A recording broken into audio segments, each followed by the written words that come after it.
मुफ्ती साहब के बयानात के लिए मुफ्ती साहब के ऑफिशियल चैनल मुफ्ती फरमान रामपुरी को सब्सक्राइब करें। अस्सलामु अलैकुम वरहमतुल्लाहि वबरकातुहू। दोस्तों, आज 15 अगस्त 2023 यौम आज़ादी का दिन है। आज बड़े जोश और जज्बे के साथ हिंदुस्तान का हर नागरिक बड़े जज्बे के साथ इस दिन को मना रहा है। इस देश की खातिर हमने अपनी जानों को कुर्बान किया है। इस देश की आज़ादी की खातिर क्या हमने कुछ नहीं किया है?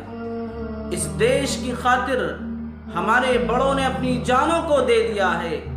इस देश की आज़ादी की खातिर हमारे अकाबिरों ने, हमारे असलाफ ने, हमारे बुजुर्गों ने अपनी जानों को, अपनी गर्दनों को कटवा दिया है और इस मुल्क हिंदुस्तान को अंग्रेज नापाक तसल्लुत से आज़ाद कराया है। क्या हमने नहीं किया है? इस देश की खातिर हमने बहुत कुछ किया है, बहुत कुछ किया है। सलाम है उन मुजाहिदीन वतन को कि जिन्होंने अपनी गर्दनों को इस मुल्क हिंदुस्तान की आज़ादी की खातिर कटवा दिया है। दिल्ली से लेकर के पेशावर तक के दरख्तों पर उलमा किराम की गर्दनें और उनके नंगे जिस्म लटके हुए थे।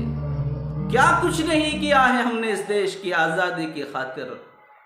रोजाना 80 उलमा किराम को गोलियों का निशाना बनाया जाता था। इस देश की खातिर उन्होंने उस गोली के निशानों को भी बर्दाश्त किया।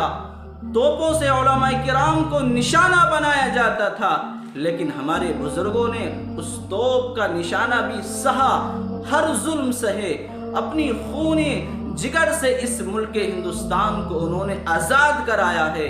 मेरे अजीज साथियों, बुजुर्गों, बस सिर्फ यही अंग्रेज एक बार यही कहता था उलमा किराम से कि 1857 में जंग में शिरकत करने से आप इनकार कर दें, आपको कुछ नहीं किया जाएगा और आपको गोलियों का निशाना नहीं बनाया जाएगा। मेरे अजीज साथियों, बुजुर्गों, लेकिन हमारे उलमा किराम ने 1857 में शिरकत करने से मना नहीं किया, इनकार नहीं किया। और एक अंग्रेज यहाँ तक कह रहा था कि इन उलमा किराम को जलाकर के राख कर दिया गया, लेकिन एक भी अंग्रेज के सामने नहीं झुका है। और आज हमसे ये कहा जाता है कि जब गुलिस्तान को खून की ज़रूरत पड़ी, जब गुलिस्तान को खून की ज़रूरत पड़ी, सबसे पहले गर्दन हमारी कटी। अब फिर भी ये कहते हैं हमसे, ये अहले वतन, ये वतन हमारा है, तुम्हारा नहीं।